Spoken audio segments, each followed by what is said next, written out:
ഇല്ലാതെ water candle ഉണ്ടാക്കാൻ പറ്റുമോ? അപ്പം നമുക്ക് നമ്മൾ ട്രൈ ചെയ്ത് നോക്കിയാലോ. പിന്നെ ഡിസ്ക്ലെയിമർ ആയിട്ട് പറയാനാണെങ്കിൽ ഇതിൽ 2 സാധനങ്ങൾ നമുക്ക് അടുക്കളത്തെ സാധനങ്ങളാണ് വേണ്ടത്. അപ്പം അതൊക്കെ ചോദിച്ചും പറഞ്ഞിട്ടും എടുക്കാം. ഫസ്റ്റിന് ഒരു ജാർ എടുത്തിട്ട് അതിൽ കുറച്ച് അരിയാണ് ഇട്ട് കൊടുക്കുന്നത്. ഇനി നമുക്ക് നമ്മളെ ക്യാൻഡിൽ ഒന്ന് കളർഫുൾ ആക്കണ്ടേ? നിങ്ങൾക്ക് വേണമെന്നുണ്ടെങ്കിൽ അതിൻ്റെ ഉള്ളിൽ ഒരു താജ്മഹലൊക്കെ പണിയാം. ഞാനിപ്പോൾ അതിനൊന്നും മെനക്കെടുന്നില്ല.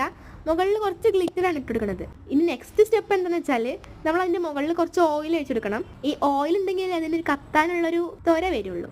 നമ്മൾ തിരി യൂസ് ചെയ്യാതെ ഉണ്ടാക്കുന്ന ക്യാൻഡിലാണല്ലോ ഇത്. അതുകൊണ്ട് തന്നെ നമ്മൾ ഇയർബഡ്സ് ആണ് യൂസ് ചെയ്യുന്നത്. ആ ഒരു അരിന്റെ ഉള്ളിലേക്കായിട്ട് ഈ ഒരു ഇയർബഡ്സ് ഇങ്ങനെ വെച്ചുകൊടുക്കുക, എന്നിട്ട് കത്തിക്കുക. ഞാൻ ലൈറ്റർ യൂസ് ചെയ്തിട്ട് കുറെ വട്ടം ട്രൈ ചെയ്ത് നോക്കി, അത് കത്തുണ്ടായിരുന്നില്ല. അപ്പൊ ഈ ലൈറ്ററിന്റെ പ്രശ്നമാണ് വിചാരിച്ചിട്ട് ഞാൻ തീപ്പെട്ടി എടുത്തിട്ട് അത് വെച്ച് കത്തിച്ച് നോക്കിയപ്പോൾ അതും കത്തണില്ല. ബഡ്സിന്റെ കുഴപ്പമാണ് വിചാരിച്ചിട്ട് ഞാൻ പിന്നെ മാറ്റി വെച്ച് നോക്കി. അപ്പൊ എന്തായിരുന്നു കാര്യം? ഇയർബഡ്സ് വെച്ചെടുക്കുന്ന സമയത്ത് അതിൽ ഓയിൽ ആയിട്ടുണ്ടായിരുന്നു. അങ്ങനെ ഓയിൽ ഇല്ലാത്ത ഇയർബഡ്സ് വെക്കുമ്പോഴാണ് നേരെ പോലെ കത്തുക. അപ്പൊ നിങ്ങൾക്ക് ഏതായാലും ഈ വീഡിയോ ഇഷ്ടപ്പെട്ടാൽ ലൈക്ക് സബ്സ്ക്രൈബ് ചെയ്യാൻ മറക്കണ്ട.